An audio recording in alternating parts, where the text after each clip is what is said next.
Assalamualaikum students. In today's topic, we are going to discuss our second topic of international relation part 1, and the topic is theories and approaches international relations. ठीक है, international relations जो है उसमें हमने कुछ theories को discuss करना है।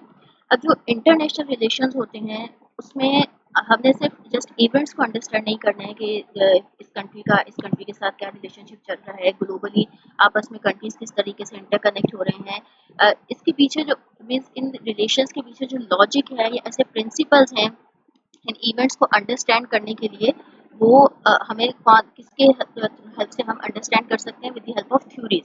ठीक है, जो ऐसी थ्योरीज जो हमें उन सिनेरियोज की या उन सिचुएशंस की, उन डिसीजंस की जो उसकी बेसिक लॉजिक या थीम समझाती हैं, वो हमें ये थ्योरीज हैं जिनकी हेल्प से हम ये इजीली अंडरस्टैंड कर पाते हैं। डिफरेंट तरह की हमारे पास थ्योरीज हैं।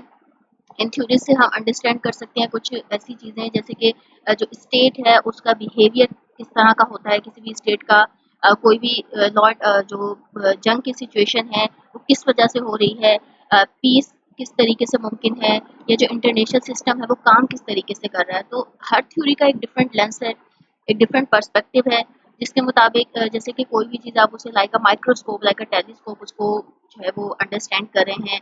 इसमें डिफरेंट थ्योरीज है हमारे पास, रियलिज्म है, आइडियलिज्म है। जैसे रियलिज्म है वो उसके मुताबिक जो वर्ल्ड जो है वो एक बहुत डेंजरस प्लेस है, यहाँ पे पावर ज़रूरी है यहाँ पे सर्वाइव करने के लिए। आइडियलिज्म के मुताबिक जो इंसान है उसको अच्छा होना ज़रूरी है और उसी के थ्रू पीस जो है वो पॉसिबल है।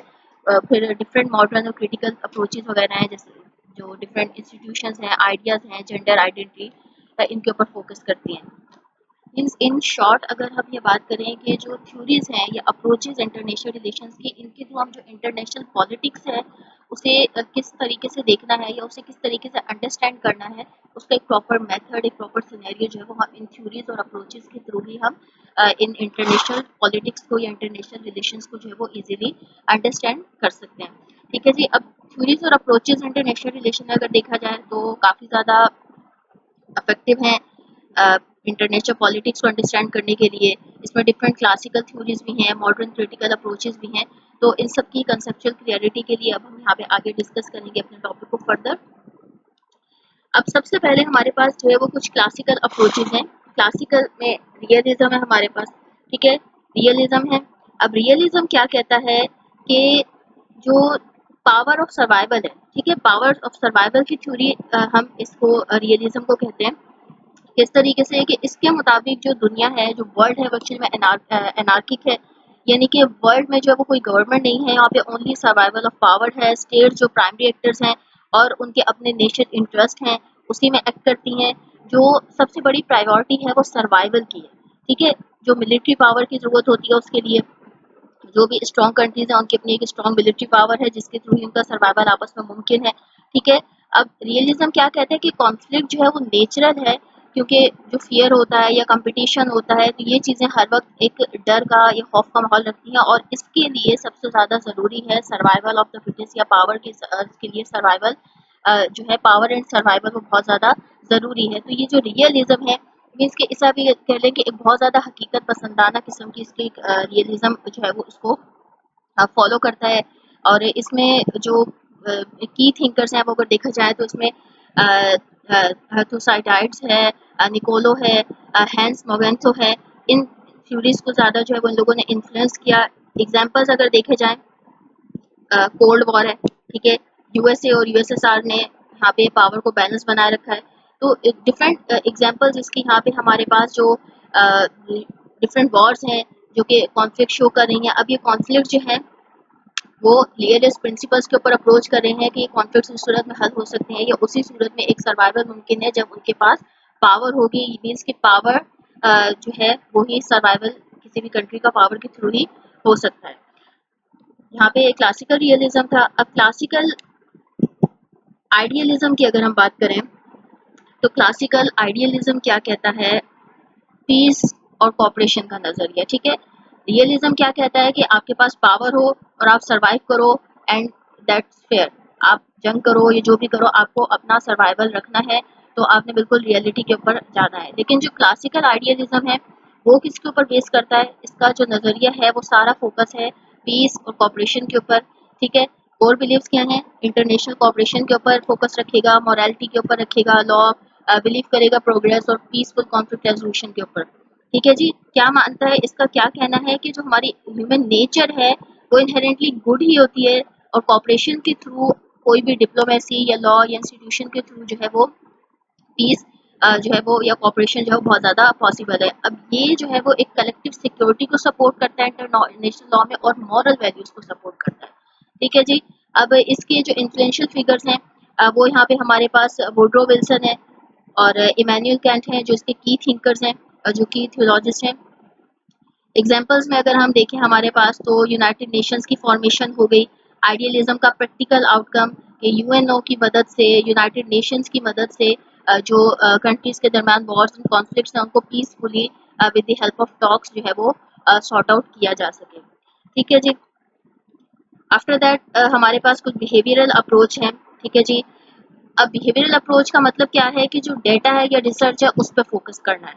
इस थ्योरी में का पॉइंट ऑफ व्यू ये है कि हम आईआर को जो है वो साइंटिफिकली स्टडी कर सकते हैं और इसमें जो ऑब्जर्वेबल बिहेवियर है, जो स्टेट्स हैं उनका यूज करें, जो पैटर्न्स हैं उन्हें ढूंढा जाए, एम्पिरिकल रिसर्च की जाए। तो ये कम्प्लीटली रिवॉल्व करती है जो डेटा या रिसर्च है साइंटिफिक अप्रोचेस के ऊपर। ठीक है। रियल वर्ल्ड एग्जांपल में हमारे पास जो है वो डेमोक्रेटिक पीस थ्योरी जो मीन्स के डाटा के जरिए ये चेक करते हैं कि डेमोक्रेटिक वॉर जो है वो कम है या नहीं है। जो यूएन जनरल असेंबली है ये मेजरेबल इंसाइट्स देती है स्टेट ऑफ एक्शंस के लिए जिसके थ्रू जो वोटिंग पैटर्न्स हैं अब वो हमारे सामने आते हैं। After the behavioural approach we have systematic approach. ठीक है जी। सिस्टमैटिक अप्रोच जो है वो इंटरकनेक्टेड सिस्टम है, इंटरकनेक्टेड वर्ल्ड है। इस थ्योरी का बेस क्या है कि जो इंटरनेशनल रिलेशंस हैं वो एक सिस्टम के तौर पे काम करते हैं जैसे बायोलॉजिकल या मैकेनिकल सिस्टम्स। ठीक है जी। अब ये हर स्टेज जो है उसका एक अपना सिस्टम होता है। अगर कोई एक हिस्सा चेंज हो रहा है तो पूरा का पूरा सिस्टम अफेक्ट होगा। ठीक है। इसका स्ट्रक्चरल फोकस रहता है।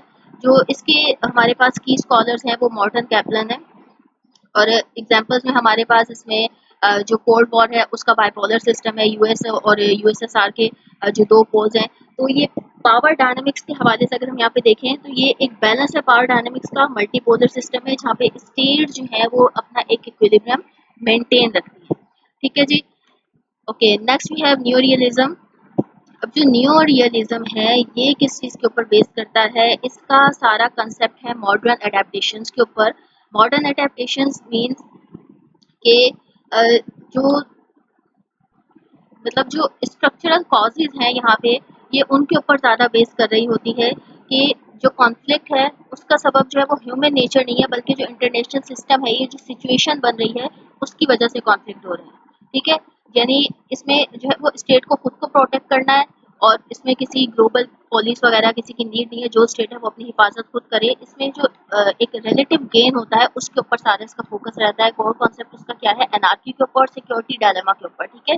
जो स्टेट्स है वो अपने ऊपर रिलाई करें और इनका जो कंप्लीट फोकस है वो रिलेटिव गेन्स के ऊपर है। जो गेन्स उन्हें मिल रहे हैं, जो फ़ायदा अपना हासिल हो रहा है ये उसके ऊपर देखते हैं और अगर वो फ़ायदा थोड़ा सा कम हो गया तो उस न्यू रियलिज्म में उसको अपना नुकसान समझा जाता है और वो चीज़ कॉन्फ्लिक्ट्स की वजह बन जाती है। For example just a minor example कि अगर मेरे पास जो है वो दो है, मेरा जो अपोनेंट है उसके पास 3 पॉइंट्स हैं, then it means I lost the war.